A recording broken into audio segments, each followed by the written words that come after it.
Madame, Monsieur, bonsoir. C'est toujours avec le même plaisir que je vous informe sur Gabon News. Nous commençons par le titre de ce journal. 5 morts, c'est là le lourd bilan qu'a causé l'éboulement de terrain qui s'est produit dans la nuit de samedi à dimanche dans un quartier de la capitale gabonaise. Nous aurons le témoignage d'un père de famille qui a vécu les faits. C'est dans un instant. Plusieurs morts, c'est ce qui ressort du drame qui s'est produit dans la nuit de samedi à dimanche au PK6. C'est dans le 3e arrondissement de Libreville où un éboulement a endeuillé plusieurs familles. Les membres du gouvernement du professeur Daniel Onaondo étaient sur les lieux pour s'enquérir de la dramatique situation. Martial Tsonga sur les images de nos confrères d'Africab. Ils sont à pied d'œuvre, sapeurs-pompiers, volontaires et riverains, pour retrouver les corps sans vie enfuis sur le décombre causé par l'éboulement sans pitié. Depuis les tuyaux de l'ASG, mon petit, je ne sais pas franchement, quand le Gabonais se plaint, soyons sincères, le Gabonais ne doit pas souffrir chez lui. Parce que des cas comme ça, on va raconter et après c'est fini, ça part, c'est fini, on oublie. Un père de famille comme je suis, 6 enfants. La situation est effroyable. Les mesures sont prises pour venir en aide aux familles éplorées et qui sont désormais sans abri. Pas à réfléchir, c'est l'effroi. Nous allons en ce moment au Conseil interne avec le Premier ministre et dans les médias nous allons apporter les premiers secours, notamment la prise en charge. Attention. La prise en charge nous allons prendre en charge déjà l'inhumation et voir dans quelle mesure déplacer rapidement ceux qui sont là. La tristesse et la colère se lisaient sur les visages. Solidaires et compatissants, les riverains sont venus donner un coup de main aux familles. Un acte humanitaire que beaucoup attendent du gouvernement du professeur Onaondo. Ils sont à pied d'eux. Un jour après l'éboulement au quartier PK6 à Libreville, certains curieux et les familles des victimes viennent encore voir ce qui était la demeure de leurs proches. Sur le site, le tort est partagé entre la société Sobea ayant entrepris des travaux de canalisation et une menuiserie qui aurait utilisé les débris de bois, entraînant ainsi la stagnation des eaux usées et favorisant l'éboulement. Une plainte des familles des victimes est prévue contre la société Sobea. Kenny Ngouri et Justin Bitégué.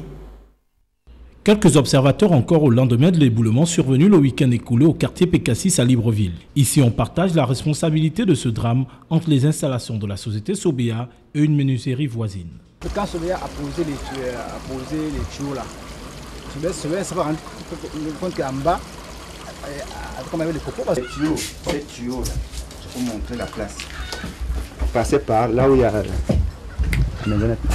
Ils ont bien placé les tuyaux. C'est depuis 1985. Donc ça passait tranquillement, sans problème. Mais je ne sais pas pourquoi ils ont modifié pour mettre les petits tuyaux que vous voyez là. Inquiété, cette riveraine essaie de trouver une solution à son habitation en danger. Tout ce que j'ai travaillé se trouve dans cette maison-là. Mais non. Attristés par ce drame, les familles attendent introduire une plainte contre la société Sobea qui avait conduit les travaux de réhabilitation de la buse il y a plusieurs mois et l'aide promise par le gouvernement. Même si ça n'aboutit pas, je vais essayer comme un Gabonais. Depuis là, il n'y a pas d'information par rapport au malheur, au décès qui m'est parvenu. Le Premier ministre a dit hier qu'ils vont arranger. Mais en arrangeant, ils vont peut-être qu'on va partir d'ici. Il faut dire qu'au terme du décompte, il s'agit plutôt de 5 disparus au lieu de 6 comme annoncé. Ce drame vient remettre au grand jour le problème de logement, de canalisation et de menuiserie anarchique qui déverse une grande quantité du copeau dans les canalisations, provoquant ainsi la stagnation et la déviation des eaux. Un drame encore, cette fois-ci à la plage du lycée national Léomba de Libreville. Ce week-end, un jeune a été emporté par une forte vague. Les plongeurs, malgré leurs efforts, n'ont pas pu sauver la vie de ce compatriote. Notre reporter Justin Bitégué était sur les lieux.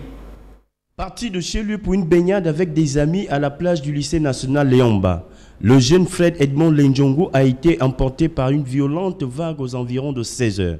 Constatant la disparition de ces derniers, ses amis ont alerté les sapeurs-pompiers. Arrivés sur le lieu du drame, les plongeurs ont à maintes reprises essayé de sortir le corps des eaux.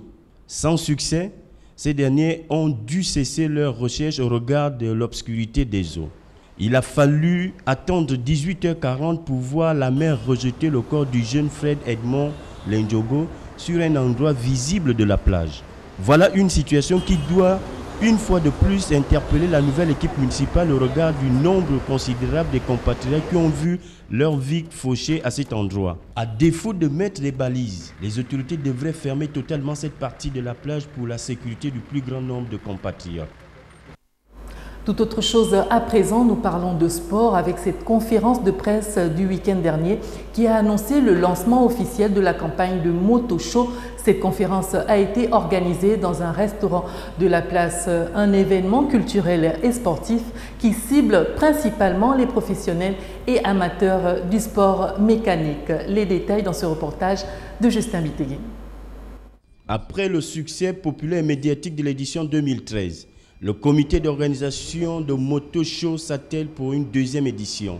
Du point presse, c'est de lancer officiellement la campagne de communication du Libreville Moto Show, deuxième édition.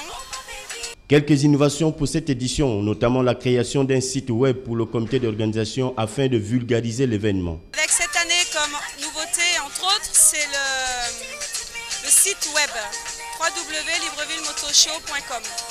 Aujourd'hui, c'est officiel, nous avons un site web où nos sponsors XXL, Yako, nos partenaires, nos exposants sont présents, ainsi que des liens sur des partenaires référencés et newsletters pour pouvoir informer nos visiteurs et tous nos spectateurs. Près de 700 personnes sont attendues à l'esplanade du stade d'Angonji à compter du 30 mai jusqu'au 2 juin prochain. Nous venons là de vous donner l'actualité de ce lundi, mais restez sur notre site pour d'autres informations. Au revoir et à demain, 20h.